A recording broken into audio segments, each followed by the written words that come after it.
questions from, any questions from either leftover from before or from section 7.3? Bless you. If anybody happened to have time to get into that homework.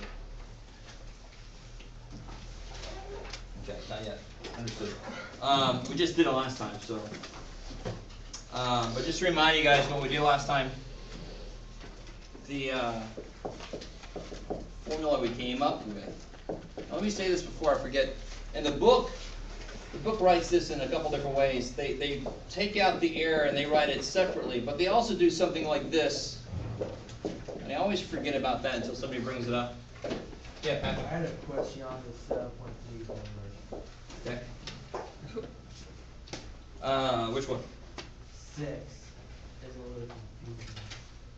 Oh, well, actually, I like that you're asking this question, come to find out, because it actually relates to this guy. All right, so they ask you, find z alpha over 2 for alpha equal to 0.2. Okay. So this alpha by itself, alpha represents the area in the tail or tails.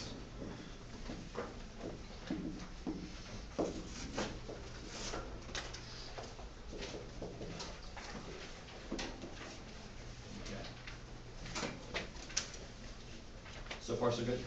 So that's what alpha means. The tails? Hmm? Does it just mean the ends? Yes. Exactly. So when I make a confidence interval, these would be what I would naturally call the tails. So thank God is exactly what statistics says too. Yeah. Is it like each tail is 0.20 or like a total of 0.20? So that's where this notation comes in. How much would be in each tail then? If the total is 20% in the tails, each tail would have half of that. So that's why this notation is alpha over 2. Okay. So this is really the z-score of 0.10. And we've seen this symbol before. We've seen this symbol before. This is the z-score that has 0.10 in the tail and to the right of it, right? We've seen that before. So really all this z means is the z-score that has this much area in the tail above. So it will always give you alpha? It will always have to be given alpha. So I'm given alpha in a lot of different ways. If I say make a 95% confidence interval, can anybody tell me what alpha would have to be? 2.5. You're thinking too far ahead. I like where you're thinking. It'd be 5%, 0.05. So alpha over 2 would be Yeah. 0.25. And that's the one we look up to find the z-score, right? If I want to do the old-fashioned way instead of the baby chart way. Yeah. But it ends up being like 80%. You want the 80% above. Would you end up with an alpha? Well, that would actually be this. You find the alpha, or it'd be the same alpha regardless. Okay, if I want 80% confidence, how much is out in the tails? If 80% is on the inside, how much is outside? 20. 20%. So that would actually be this problem here. Yeah. That's 95%, but 6 is 98%. Say again, sorry? That's 95%, 6 is 98%. I mean, what if you want to only say 20% confidence for some odd reason? Would the alpha be like a 1.6? No, can't be bigger than 1. Okay. Yeah, if you wanted, for crazy reason, you wanted 20% confidence, and how much is on the outside? 80%, so alpha would be 80%. Alpha is just the amount that's on the outside. You can say it like that. So we call those the tails. Why do we call them that? Because they look like tails. Yeah. So alpha, if the confidence level is 98%, then the outside is 2%. I like it. So you're talking about number 6? Yeah. Okay. So 98% confidence level. So if I want 98% confidence, alpha would be 2%. 2%. So alpha over 2 would be 1%, and that's what I would look up to find the z-score, and really that's all this symbol means. The z-score that corresponds to this. So that's all that symbol means. That's why I don't put that little subscript in there. So when I write the formula, I don't write that. That looks like loaded down with crap. And somebody else pointed out that that's actually a little loaded, but that's all right. I don't need that there. I know what I mean. I mean the z-score for my situation. That's really all this symbol's trying to say, the z-score for this situation. That's all the z-score, that's all it's trying to say. But people trying to make this a part of the equation. No, it's just a little subscript. The z-score for that situation. Cool. So that's the formula we use for section 7.3. So just in case you see that z alpha over 2 and you're freaking out, just that's the z-score that you need. That's all that means. They're being very specific with the symbol. Okay. If you weren't here last time, you are currently freaking out. And I don't blame you. But really, this formula here came directly from that formula. That's what we did last time. We started with that. If I don't know mu, I've got to use x bar. And sigma, if I get x bar, I must have taken a sample, therefore I got to divide by the square root of the sample size. So they really are, in a sense, the same exact equation. Plus or minus, because I want to go up and down by so much. Okay, maybe. Yes? I'm sorry, I know we learned this a long time ago, or relatively long. Mu is for populations and x bar is for samples. I love it. Okay. Cool. And that's why this part makes sense. If I only know x bar, I must have taken a sample. So what must I do then? Divide by the square root of the sample size to get the right standard deviation. So that's why these kind of go together. It makes sense. These go together. If I know mu, did I have to take a sample to get the no, I know it. So I don't have to do divided by square root of that, do I? Okay, maybe. So everything kind of goes together in those two equations. Okay. So think along the way there, Patrick. I think I answered that question, right? Probably the critical value. So if I needed a 98% confidence, alpha over 2 would be this 0.01 that we got just a minute ago. Then if you look up 0.01 in the z-score chart, you'll find the z-score that you need. Of course, you'll get the -1, but don't care about that. All I really want is the number, because there's a -1, and there's a +1, and the plus or minus is already built in. So don't freak out about you're finding a negative. I don't care. Just take the number. The plus or minus is built in. Cool. Okay. Anything else from the homework, Patrick? And then for chapter 7, it says that a equals 20, and then I thought the x a squared would be like 80%. But I looked in the book. So for the 20, if alpha is 0.20, what's alpha over 2? Which is really, that alpha over 2 is really just splitting it up for the outside. We've done that a lot. We've done that since before test 2. I said if there's 80% on the inside, there must be 20% on the outside, there must be 10% over there. So the alpha over 2 is catching that idea. You just got to cut it in half. Because of symmetry, there must be the same amount on each side. If there's 20 total, there must be 10 on that side. So this would be 0.10. Now you look up the z-score that corresponds to that. Look at the 0.10 area and try to find the z-score. The biggest mistake I see still is people are looking at 0.10 as if it's a z-score. 0.10 and you get that 4-digit number.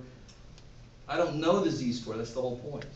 Yeah. So the for 7 is like you the alpha is shown, but you have to cut it in half. Yeah, exactly.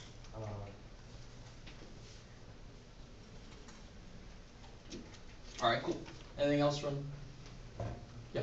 Professor Waller, when you, how do you determine what side that they're talking about? So you get 0.10, so how do you know if it's the left or the right? In this case, it doesn't matter.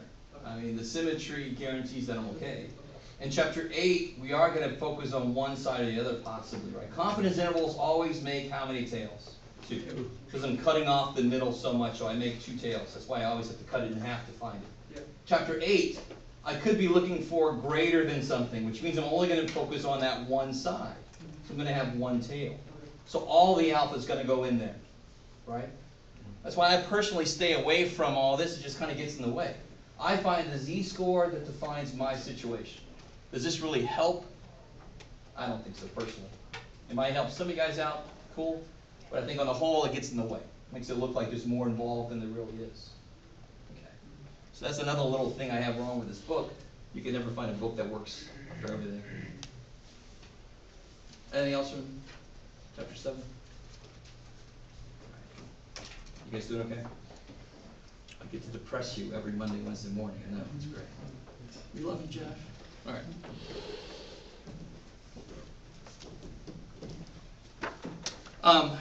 So what I want to do today, we did this handout. Anybody who wasn't here last time need this? Because I have kind of an answer key to this. Oh. Yeah. So we didn't do number 2 yet because we haven't done that section yet.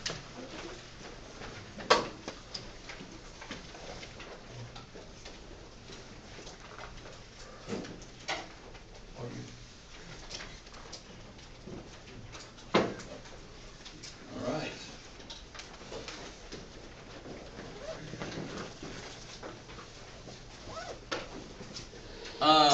The other formula to come out of section 7.3, this is the formula you use when they ask you to create a confidence interval. That kind of makes sense. Give or take from this lower amount to this upper amount, that's an interval. When they ask you to find how large of a sample you must take, then you want the formula that solves for n. And in this case, it would be this guy here.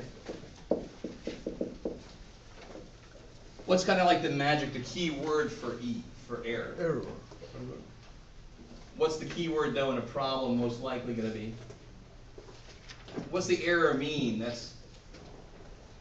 You want to say that, you know, if I'm guessing your weight at a fair, I could say, well, you weigh 170 pounds, give or take 7 pounds or whatever. That's how much I'm within. The number within. So the key word for this normally in a problem would be within 0.1 inches, within 2%, within whatever given tolerance, right? Are they always going to use the word within? Maybe not, but most of them they will. Some might say you want to be off by this at most. That's the idea of error. Okay, so that's what we got from section 7.3. Okay. Don't freak out if you weren't here. We haven't done 7.2 now. We're going to do 7.2 now.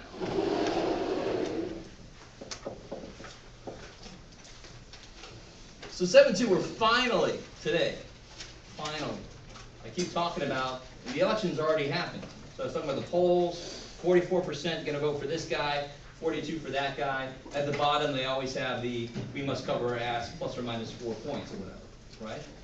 So today we're going to see where does that actually come from mathematically, that plus or minus whatever points. We're going to see where that comes from. We already kind of know. It's going to come from this piece, but it's not going to look like this for percentages. So if I give you a P and a Q, so let me give you a little setup. Let me see if you guys are cool with this. We poll 78 people and find what, Jeff? 40. Let's say 52 voted for Filner.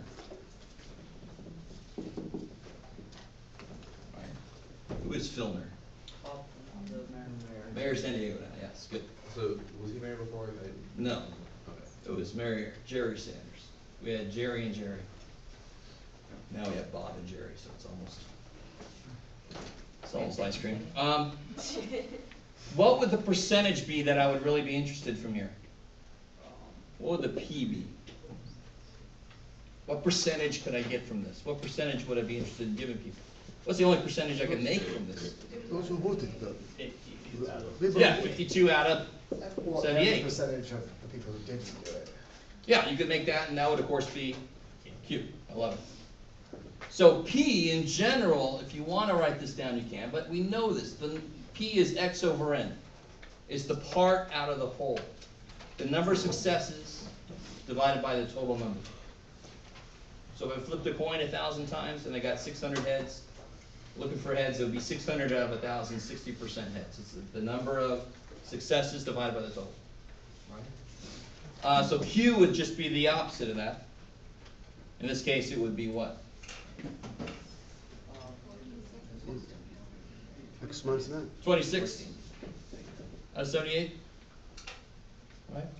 And somebody help me out. What is 52 divided by 78? Somebody help me out. 0.6 should be the cube there. And take it out to 3 places, out to the thousands.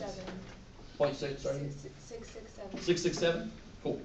And so this would have to be 0.333. So you really don't have to set this ratio up. You just do 1 minus that. So far, so good? So this should be relatively old. We know how to make a percentage from a given situation, right? 20 men out of 80 people, I can figure out the percentage of men. Whatever. Nothing new there. N here is what? 78. 78. Good. N is always the total number. 52 is specifically certain people out of that total number. All right. Now let me throw a little something in here. I've used incorrect symbols. Because remember, what did this here mean? Let's do the 26. Sorry again? 26. Here? The 26. Here. Yeah. So 52 voted for Filner. How many did not vote for Filner? The rest. 26. 78 minus 52. Yeah, so it's sort of like finding the P to the X, Q to the rest. Same idea. Cool, cool, cool. Mean was the population. This mu was population mean. X bar was sample mean. So here, every single time you've ever seen P before now, P and Q, they've been population percentages. So P and Q, population. All right, you're going to love this. Just like the sample mean is wearing something on its head. Go with me. The sample proportions are going to be wearing things on their head. So this is something you never want to wear. This is the P hat, and this is the Q hat. This is if you lose a bet or something. So P hat, Q hat. Is that what it's really called? Yes, it is. That is the completely technical term. People that came up with it probably didn't even realize the other possible way to look at it, so that's all right. They were math geeks all the way through. Do you understand why I have to do this? It's really exactly the same reason why I have to do this. And if we're good with this, we should be good with what I just did. I have to show you, this tells you this is population, this tells you this is sample. Same thing's going on here. If I put P, I mean population. So P hat, because this is a sample of people. Okay. So far, so good. What would the mean be for this situation? What would the mu, what's the formula for mu in general for this situation? And what situation am I in? What kind of distribution would this be? Normal distribution. You could either vote for Filner or not. So this is probably a binomial distribution, right? So mu would be NP. So X bar would be NP hat. I'm not going to make a big deal out of that, by the way. Just to find the average, you multiply the N by the P, whichever P you got, P or P hat. How are we doing so far? Is that all right? Okay, maybe. So, of course, not surprisingly, let me see if you guys get this. When I do NP hat, and anybody, you shouldn't have to do it. What is N times P hat? 78 times 52 over 78. It's 52. Right? In fact, from my sample, how many voted for Filner? 52. So in this case, that would be 52. What's the standard deviation going to be? What's the formula for the standard deviation for a binomial? Square root of NPQ, right? So it'd be square root of N, P hat, Q hat. Okay. I'm not going to make you calculate that. Yeah. S, remember what S stood for? Okay. Standard deviation of a sample. Sigma is standard deviation for a population. I love it. Cool. Yeah. Wouldn't going back to the mean? Wouldn't that make it whatever Exactly. Always. that's the mean? That's the mean for that group of people that I've taken. So it's always whatever. Yes. Is, right? And the nice thing is it's not going to come into play here. Hold on. Why is that? I'll show you. So this formula, remember this formula here. Here you go. And remember how we took it to lead us to here. Right? Okay, some of you who were here, you remember that. And you were here earlier when I said that's how it kind of relates. Now I want to do something else. That was from 7.3. 7.2 does the same thing. It says, okay, let's start here. Now I don't have the mean. The best I can do is NP hat, right? That's the best I can do is NP hat. How we doing? My z-score is whatever it's got to be, plus or minus, the same idea. So if I want to be 99% confident, the z would be 2575, the same as before, thank God. The z-scores don't care. They catch however much they got to catch. Standard deviation now would be square root of NP hat Q hat.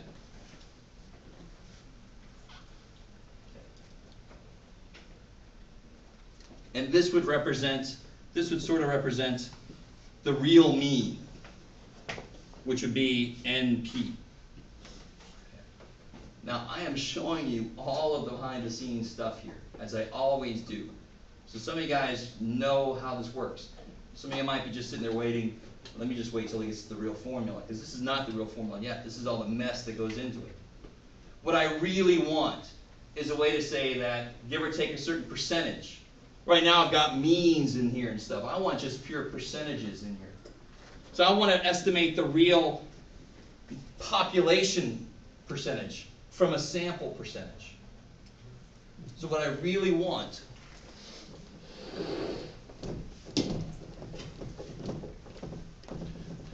So what I have right now is this mess here. I know that NP goes like NP hat, give or take Z, square root of NP hat, Q hat.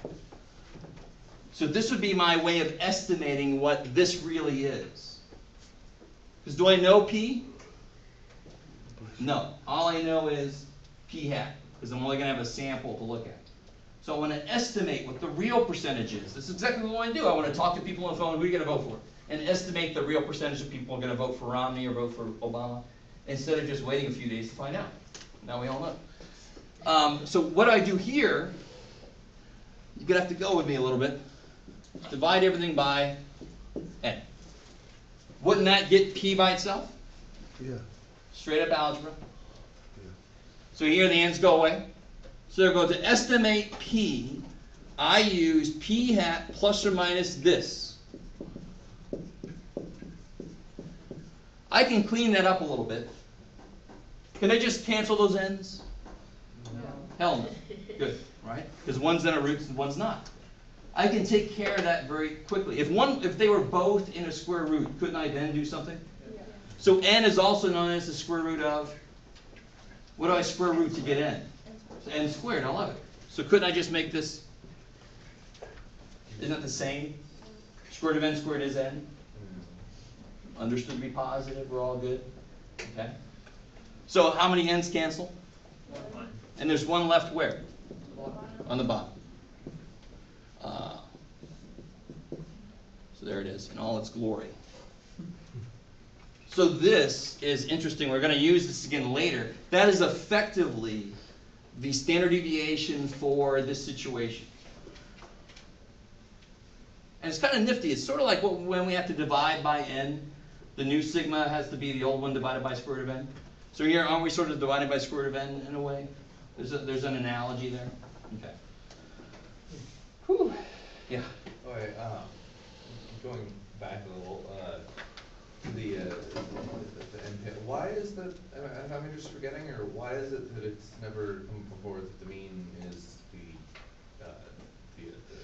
people who voted for film? I'm so confused there. All right, so because we never made the distinction before between population and sample number. Right. And in fact, these things here, to be completely honest, aren't really ever directly used. They're used right here to get this formula. But we're not going to ever use these because of what you just said. Why would I need that formula? Like, just see how many people said yes, I'm going to vote for Filner. But, I mean, how is that the mean? It's sort of the sample mean for this sample. And it really doesn't work for everything. It's only useful, really, to get that formula there. Okay, so just go with me. I had to kind of build this up a little bit so I could work backwards to get that formula. Cool. Yep. And in a sense, would it be because 52 is the most likely because it literally already tells That's the you? only thing I know. Right, yeah, Yeah. so it's the most likely because So it is it's what happens. exactly, if I took a sample and I saw an average age of 27, is that the real average age? No, but that's the best I could say, right? So here, what's the best I could say for number of people out of 78 on average that would vote for Filner, 52. That's what I have to say. That's the only thing that I know. Cool. Okay, so if you'll look at that handout I gave you last time, that number 2 deals with this equation. And of course, I've given them all the way. Here we go. So let's kind of do this one together. Actually, let me get you guys to do a little bit yourself here. So look at number 2. I'll sort of get you started.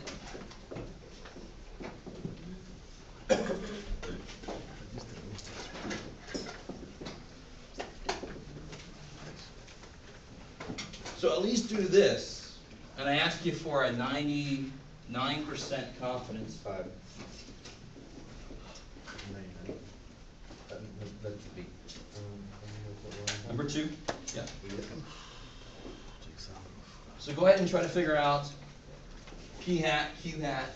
You should just be able to figure out what N is, figure out what the Z-score has to be.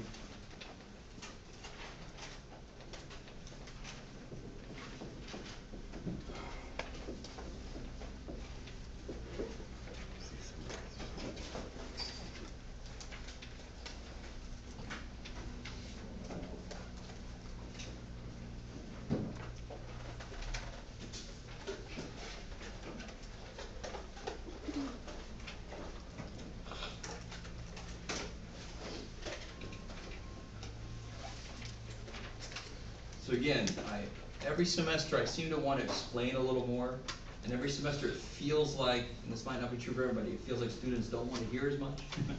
But I do try to explain where everything comes from. At this point now, if you let go of that, if you weren't quite with me on that, it's now just a plug and shove. If you can identify what all these parts are, you just plug and shove. As long as you can put it into your calculator correctly, you're golden. If you can't do that, that's it's bad. There is one little thing here, to be honest, though, that could really trip people up. About how you got to remember that your graphing calculators know order operations. It knows PEMDAS, which means if you don't put it in correctly, it's going to give you, garbage in, garbage out. So somebody help me out. What's this ratio going to be here for p hat? 0.704. Yeah, so it's going to be, 0.704. let me catch up to you, 459 Over 652. out of 652, and then you get 0.704. beautiful. And I don't think I said this earlier, always take, oh boy, anytime I slow down, that's definitely a note. Always take p hat and q hat to at least 3 places, just like standard deviation. At least 3 places. If you go there, then the rounding errors won't be nearly as bad. So what's q hat have to be? Do I even have to make a ratio? Yeah, it's got to be 1 minus this. Yeah. 0.296. And of course is 652. Good. The biggest mistake I see is people use that number instead. It's got to be the bigger number, the total. And what's the Z for 99%? You can look at the little baby chart even here, right? Careful. 2575, exactly. So remember, to do this the old-fashioned way, you have to do 99% in there, so there must be 0.005 out there. If you look up that, it's going to be one of those asterisks that takes you down to 2575. How are we doing so far? Okay. I see pained expressions on a few people, but yeah. For the 2.75, but I didn't get how you got it. So 99% in here, how much must be outside? If there's 99% inside, there must be 1%. So on this side, 0.05. 0.005. All right, if there's 1% outside, there must be 0.5% on one side, and that's 0.005. Oh. If you look that up What did you get? in the chart, you look back out, and actually it's an asterisk, it'll take you to 2575. And don't forget, it's on that baby chart too. What do I mean by the baby chart? The little tiny chart that's on the bottom of the Z-score chart. Okay. All right. So now it's just plug and shove. So hopefully, now this is starting to look a little bit more like, believe it or not, a little bit more like what we see in the news. This piece is going to be the error. This is going to be the part that's normally 3 or 4%. That's where this comes from. So if they took a larger sample, what would happen to this error? Took a larger sample, this error would get smaller. Mathematically it makes sense. Commonsensically it makes sense. Because if I take a larger sample, I should be more sure about what I see. My error should go down. Yeah. You guys said this is from the 0.005. Exactly. So now just to put all this stuff together, I got 0.704, give or take, 2575, square root.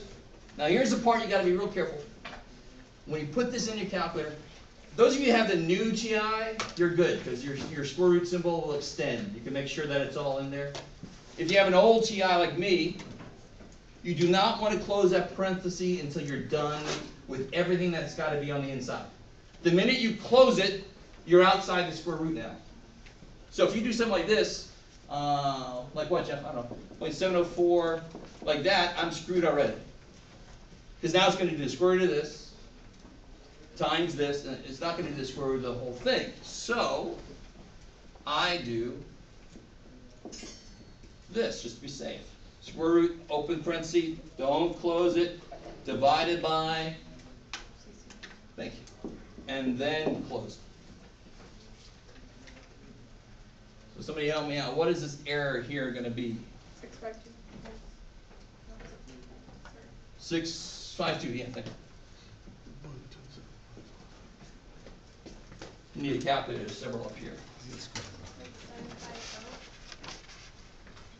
0.750? I like it, yes. I think, wait, 0.046. I think you're doing the whole thing. Yeah, you did this plus that, right? Yeah. I think whoever said it. So this is 0.046. If you add it to this, you will get 75. So just the error by itself is 0.046. And then if you add it and subtract it, you'll get the interval. Cool. Yes, sir.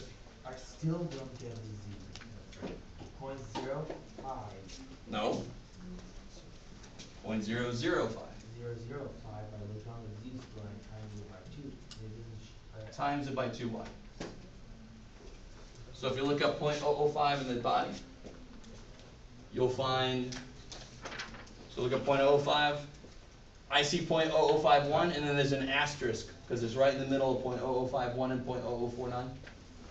And if you follow that down, there's the 257. Because it goes right in the middle of 257 and 258. Cool. So what do you get here? You get 0.75 is the top one. 658. So what could I say then? You know you're going to have to say a little statement here at the end. We are, good, we are 99% confident that the interval, and here you can make it into percentages if you want to, 65.8% to 75% contains the true percentage or proportion of, I forgot what this is all about, voters who said they voted.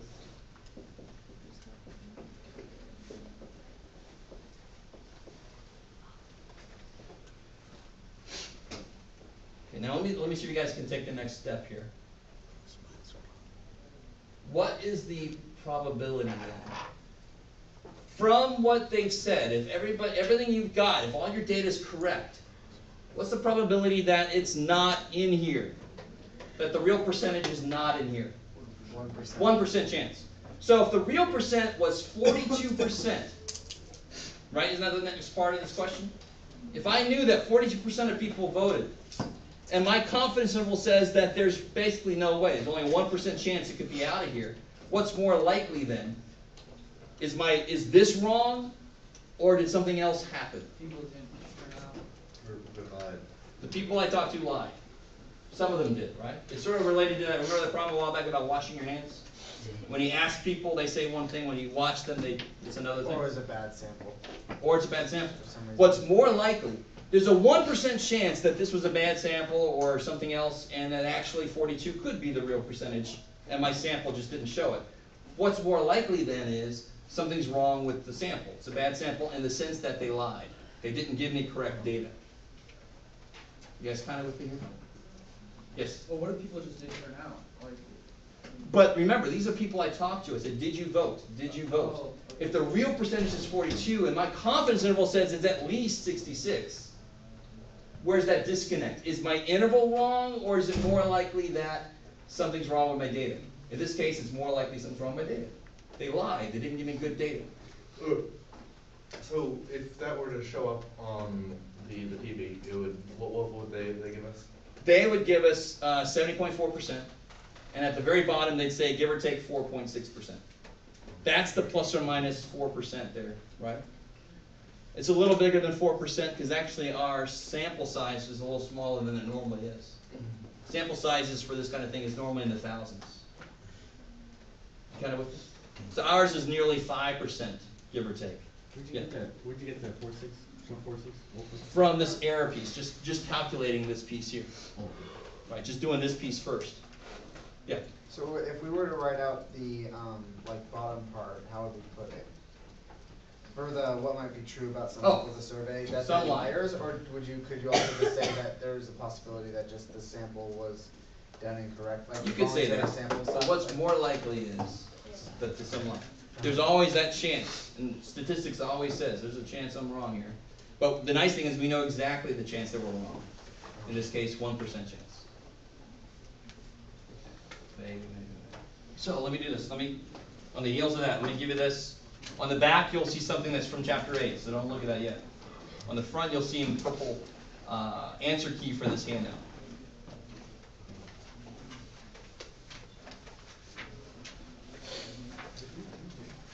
Yeah. Pass it back.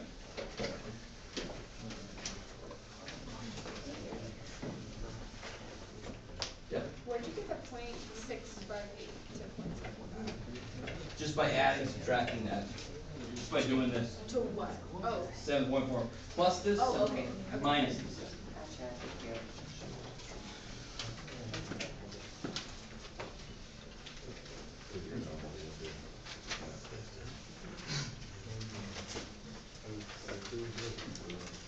We are for cheap chapter 8. On the back is a very explanatory worksheet about chapter 8.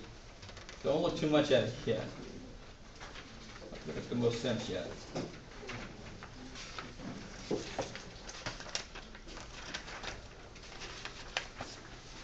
Thank you.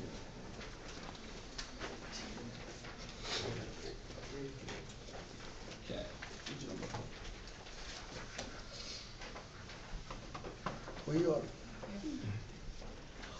When you are making the conclusion, which number will you become, which number will become first? The plus, the positive or negative? For example, you subtract. Both. Yeah, those. Both. So that minus this and that plus this. I've got to go both ways in order to catch 99% of the situations. So then I'm 99% sure that this interval actually catches the real percentage.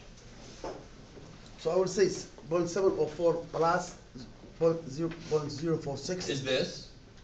And I'll write 7.75. And I'll subtract it and I'll say 0.75 to 0.658. Yeah, 658 to 0.75. That's the confidence interval. And then to write your conclusion is this language here. Yeah. I need one of those, you're not, Oh, okay.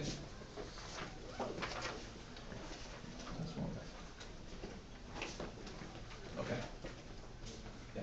When you said that some lied because it was 42%, is it because the 65.8% is the same? Yeah, from my data, it's saying that that's the lowest it could possibly be. What's the chances it could be lower? 1% chance. And actually, to tell you honestly, it's 1/2 because it's one side, but let's just stick with the 1%. This is 99% sure, so I'm 1% possible that I'm wrong about this being the lower limit.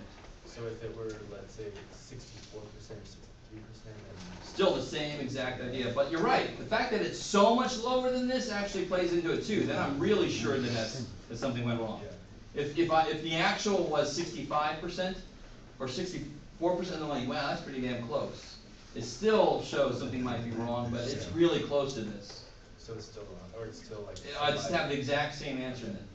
But you're right. In reality, you would take that into consideration how close you got. Yeah. Okay. So if the actual percentage were 72%, then I'd say it doesn't look like anything's wrong with that at all then. Looks like my sample was good. Because my sample leads to this being possibilities, and that 72% is in there. Cool. But the 42% is not a possibility that my sample led to, therefore something must be wrong with my sample. It's more likely that that's true. Okay, cool. All right, all right. So, let me ask you this. Who remembers the part of this is still not quite true to life? And not really this one. This formula here, and before I forget actually, so before I get into all that, let me remind us what all we know. We know this, we know this, we know this. Now I need a similar one for that, and very quickly. I'm going to do the algebra, and it's the same idea. I still want to know how large of a sample would I have to take to be within 2 percentage points or something. Here I took a sample of 652, and I was within 4.6%. You with me? Sort of? I don't know. Okay. This part is the error. Just like we did to get this one, can I solve that one for n? Of course I can. All right, so a good idea first might be to square everything. Is that cool? If you want to square this stuff in the square root just goes away. Everything else gets squared. And then I can just replace the n and the e squared. They're going to flip. Right? So now I get my next formula then is n equals z squared p hat q hat over e squared. So you have these two from section 7.3 and these two from section 7.2. Cool. So if they ask you here, how large of a sample would I have to take here to be within 3%, let's say? To be within 3%.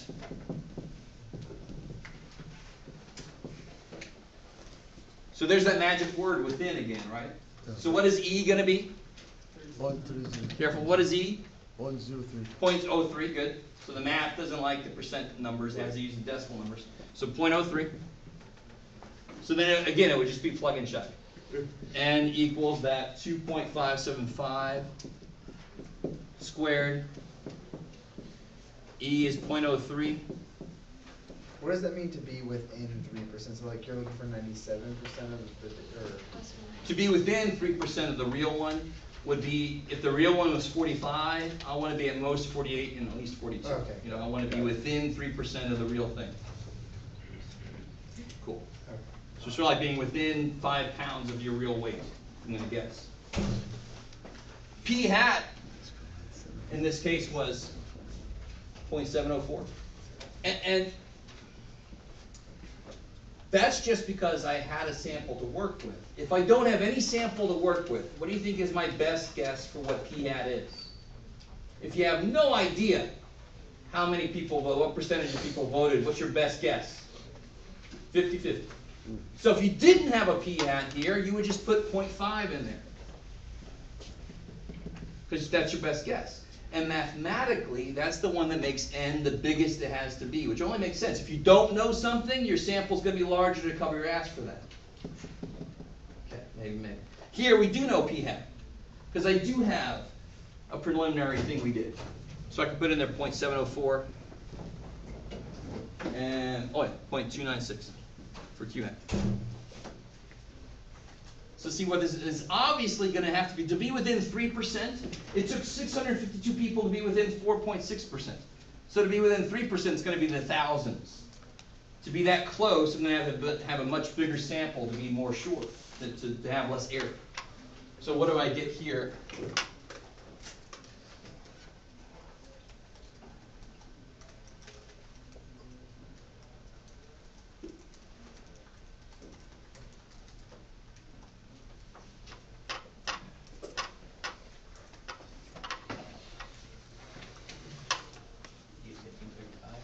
Yep, 1535.2 blah blah blah. So you always round it up to the next thing, 1536. Since you can't have 0.2 of a person, you're going to go ahead and take a whole nother person. So I'd have to have a sample of 1536 to be within 3%, to have this become plus or minus 3%. And it makes sense. That smaller sample led to 4.6%. If I want my error to go down, my sample size has to get bigger. Cool. Okay. So it's kind of nice. 7.3. The reason I did that first is because it builds on stuff we already knew.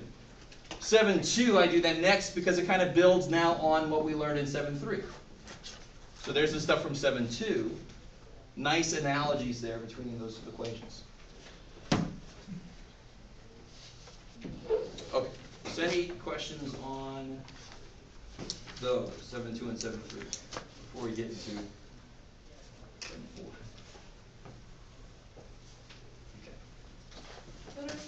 Okay.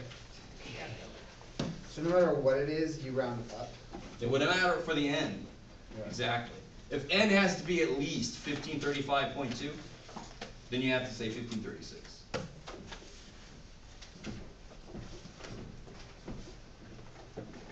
I like that. Or that last person, yes or no question, you say, just say 20% of the word. So you got to round it to the next whole person.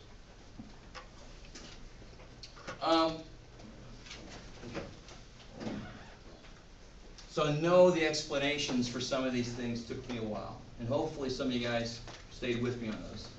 Even if you didn't quite stay with me on all of them, now you've got these formulas that really just boil down to being plug and chug. Now, internally to that, you got to know how to find a z-score for a different confidence level. You have to remember how to find the p-hat and the q-hat and all that kind of stuff. You could put the formula down there if you want to. That's going to help you out. But that might be one that gets in your way. You should know how to find a percentage. If I talk to 80 people and 11 of them say they like Brussels sprouts, then I know how to find that percentage. Okay. So what I was about to say earlier, before I remembered that I hadn't talked about that formula yet, is I still am in a situation where I'm not being honest. This does not happen very much. So we made it better. We said we normally don't know mu. We normally only know x bar. Okay, so then we had to go here. What's still not quite honest about this, or not quite true to life? What is it if we can't possibly know the mean normally of a population, what else do we probably not know about the population? Standard deviation. So everything in section 7.3, they must say the population standard deviation is known to be blah, or all of them have a standard deviation of blah. That's the population, all of them. 7.4 is completely true to life. It says you don't normally know this. Now let me ask you this. I don't know how many guys, I don't like to fish, but I do like this analogy of the fishing net. I don't know if you guys like it or not, and I'm going to use it anyway. So if I kind of knew where the fish were, and I knew where that one fish I want, this is a tasty fish. I actually hate fish, but it's a really tasty fish. And I'm like, I want to catch it. I want to be really sure. I want to be 99% sure I caught it, so I didn't waste my time coming at it. Because the only way to be 100% is to have a net as big as a frickin' lake. So let's just go with a smaller net. Now, if there's something, and I know that fish likes to swim around like this. Now, if somebody else says, yeah, but sometimes he likes to go like this far away and that far. So you're not really sure about the variation in where that fish normally is. You're not sure about the standard deviation. What do you have to do to your net to cover your ass for that fact? It has to be bigger, right? So how that translates, and you'll like this, how that translates is, if I don't know sigma, I can figure out S. For sure, because how do I get x bar? From a sample. So from that same sample, I can get S. How we doing so far? So it's really the same formula. Now, to make my net a little bigger, I put a number here that's a little bigger than that. So for the 99% confidence interval we just did, it was 2.575. So now, if I don't know the real standard deviation, maybe it has to be 2.8. Won't that make that net bigger? Won't that make me catch more data? So it covers my ass for not knowing the real standard deviation of it. That's what this does. And you'll like this backstory. Does anybody like Guinness, by any chance? Anybody drink Guinness? No? That was a big thing for us to drink in university, but anyway. The guy who worked at Guinness, one guy who worked at Guinness, was actually calculating data for like a rival company. And he figured out exactly what he wanted to use here, so they can analyze beer production, basically. Right? So, but he didn't want his Guinness company to know it was him. So when he turned it in, he used the anonymous name Student. He called himself, his name was Student when he turned it in for approval. So he could use it, and so other people could use it too. So it's called the Student T distribution. Now I know you guys will groan and moan, but it's not that big of a deal. It's just a separate chart. I look up in a chart currently to find the z-score. So now it's just a separate chart to find the t-score. And the really kick-ass thing about this is, when do I use a z-score? When I know the standard deviation of the population. When must I use a t-score? When I only have S, when I don't have sigma. You're not allowed to write notes on your formula cards, but your formulas are notes. They tell you when to use which. The biggest problem with statistics is, when do I make these stupid little tweaks to these formulas? The formulas themselves sometimes tell you. It's nice. So, let me give you these T charts.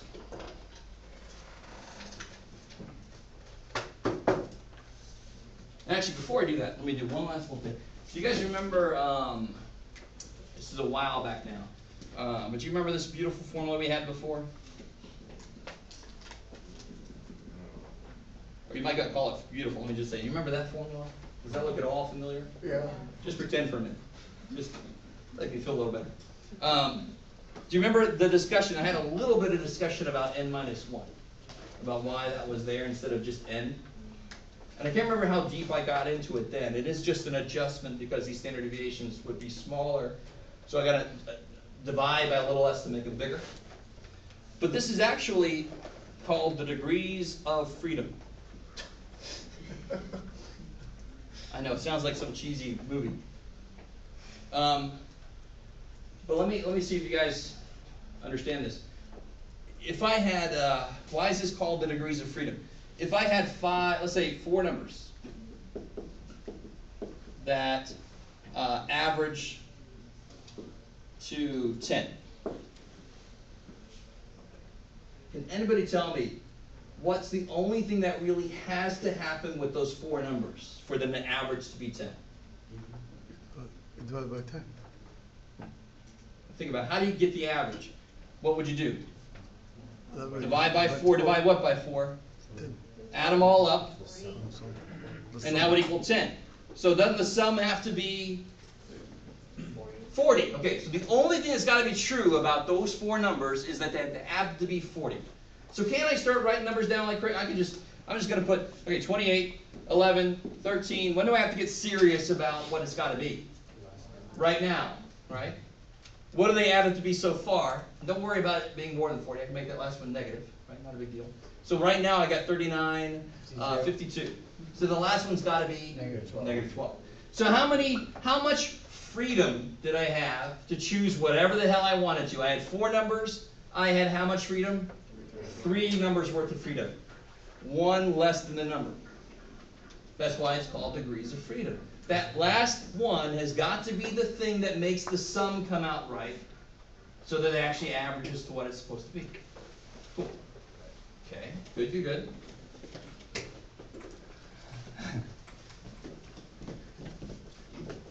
I just feel some of you guys are like, all right, that's the only thing I've understood today so far.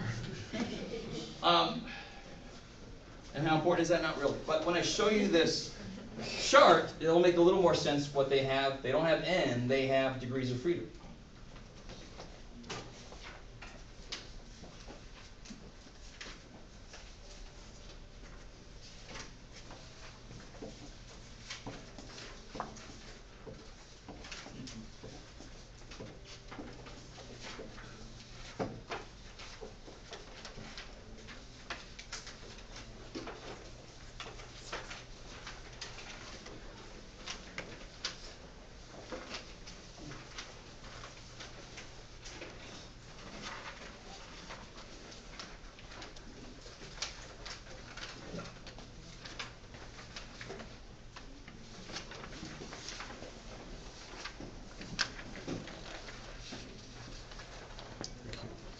take a minute and make sure, some of this pile was left over from last semester, and I'm just kinda hoping they're all T-score charts that are in this pile. So make sure your chart looks like this. It says T-score, it says T distribution at the top. It's got T values. Okay. So let me show you how to look at this thing. Probably about ready to.